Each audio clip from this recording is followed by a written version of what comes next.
Okay, are there some questions? Thank you very much for a wonderful presentation, Maria. Okay, Veselin next. Okay, I have two questions. One is a question and the second is more remark. First question is, I didn't understand the connection between integrative bioethics and ideology, so I would like for you to clarify a bit more what is ideology and then how it refers to the concept of integrative bioethics. And this remark, when you were discussing the integrative approach, and then you raised the question why I'm not here theologists and etc. with us. Well, that is the question, and as far as I know, they are allowed to be here, because I would like to remind you of the fact that bioethics appeared in 1960s as a part of Seattle case, etc., where it was proven that not only first bioethical committee was founded then, and not only physicians were allowed to decide whether who shall live and who should die. Then afterwards, a famous article was published, and that is the appearance of bioethics, which started from the idea that not only special experts should decide about questions of life and death. Afterwards, bioethics spread and developed, and as far as I know now, we and you, as philosophers, are also allowed to say something about bioethics. And the integrative bioethics approach involves that not only philosophers and other kind of scientists are allowed to say something about bioethics, but also since bioethics itself appeared from the street as a part of, first we had anti-nuclear protest, etc., then we had bioethical committee, that also other perspectives which are cultural should take part in discussing concepts and ideas about life. What was the first question? The first question was the connection between ideology and integrative bioethics. That's I said that was my impression, because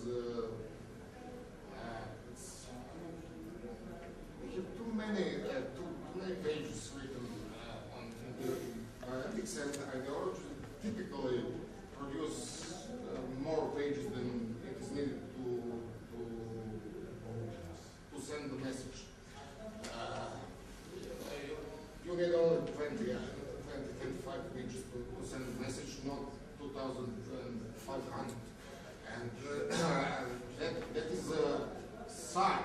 I'm not familiar with all integrative bioethics projects in Croatia and so on, but that's sign.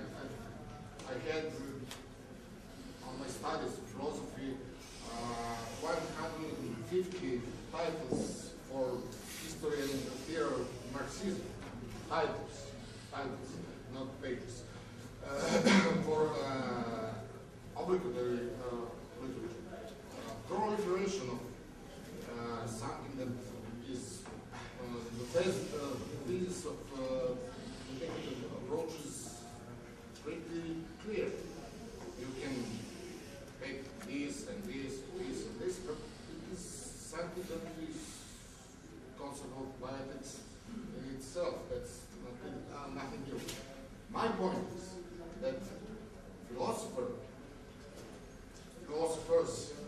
have to do their own job. That's a concept of qualification, and that maybe I was not so clear.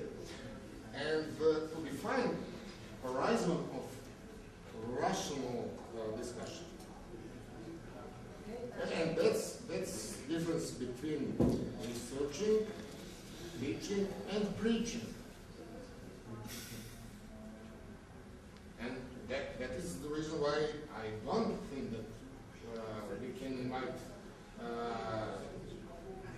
at least some bishops from Serbian Orthodox Church to discuss us about abortion or human enhancement or euthanasia, because we all know what they will say. Okay, but sorry, just a small remark, Haruna. but their perspective should also value, because otherwise we would say that in the questions concerning medicine, the philosophical perspective shouldn't value because you are not an expert, you are not a doctor. And that is the first remark. And second one, concerning ideology and the number of pages, I didn't understand the connection. Let's And go. I wanted to. Let's go further for it. Okay. Everybody who deals with bioethics, any researcher, has to do his own job in his own field, and after that, we can step into the discussion. If we do not finish our jobs and start discussion, we don't have anything. And then might be ideology. I just sorry, I didn't finish. Unclear concepts. That's time for. We have 15 minutes more because it's quarter to 11, so please. So, I want to thank you for the and I think that the presentation of Zanovich or three presenters, Zekic and Janovic was great. Could you speak loud, please, because I couldn't hear. And I think that opponents of predator bioethics should not be offended because this is valuable approach also in way of sociology of science. I find very nice poetry presentation in that way also.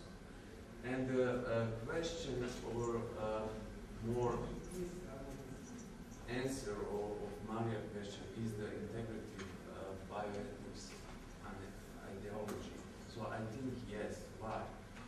Because as we have seen in the first presentation, the integrative bioethics to prescribe not normativism but rather prescribe which approach we should use. So that As a is consequence of what? It's consequentialism and ideology. And not the people here say I'm a consequentialist, as they are part of some kind of. That's a methodology. Yes. So it's integrative bioethics. Yeah, but integrative bioethics will prescribe that you must follow so steps like pluriperspectivism and so on, and everything what is beyond the integrative approach is nothing actually. No, it doesn't And, say it's not. yeah. Okay, I thank you very suggest much. that- Jovan Babic asked for discussion. Okay. I have two comments actually. The first is that I find very fine Nenad's remark that there is no place for preaching in science or in philosophy. Preaching is something that doesn't belong there. And that's very important and fine point. And the second comment is regarding the war over Kant. I remember it was maybe more years ago, and I think Igor Primorac is the author of the joke that when we asked Kangerga, how is it possible that he earns any salary as a teacher of ethics? He claimed that from the point of totality, all differences and distinctions are overcome. Differences are bad.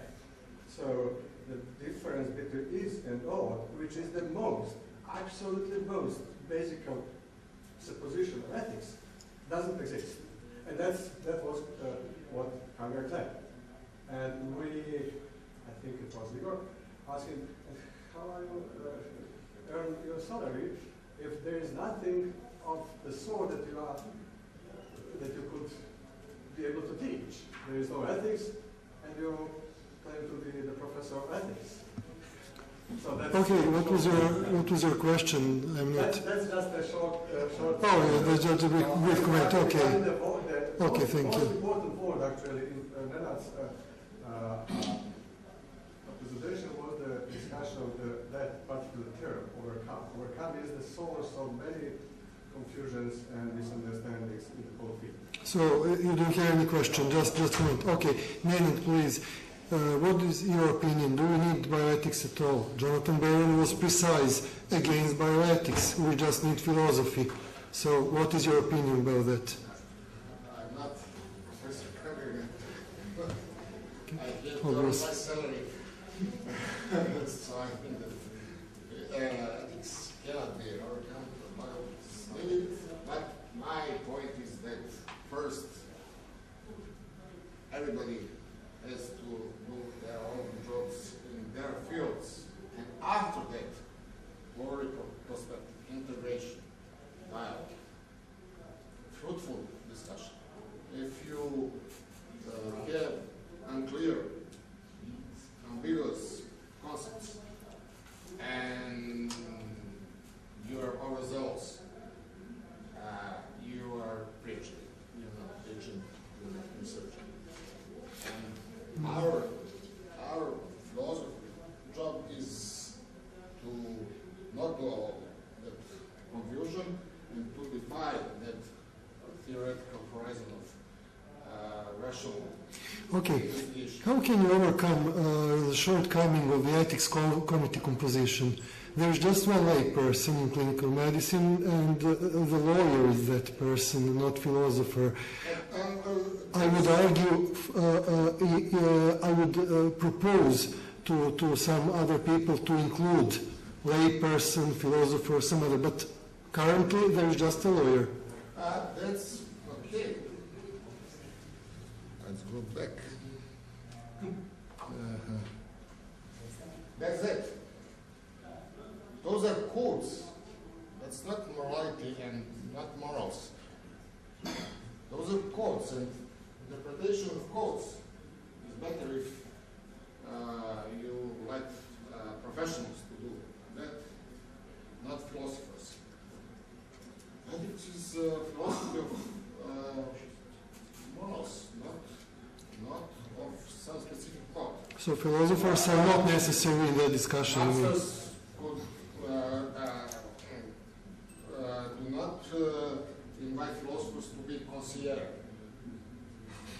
So you mean philosophy doesn't... They have their own code. Okay. And interpretation of those rules,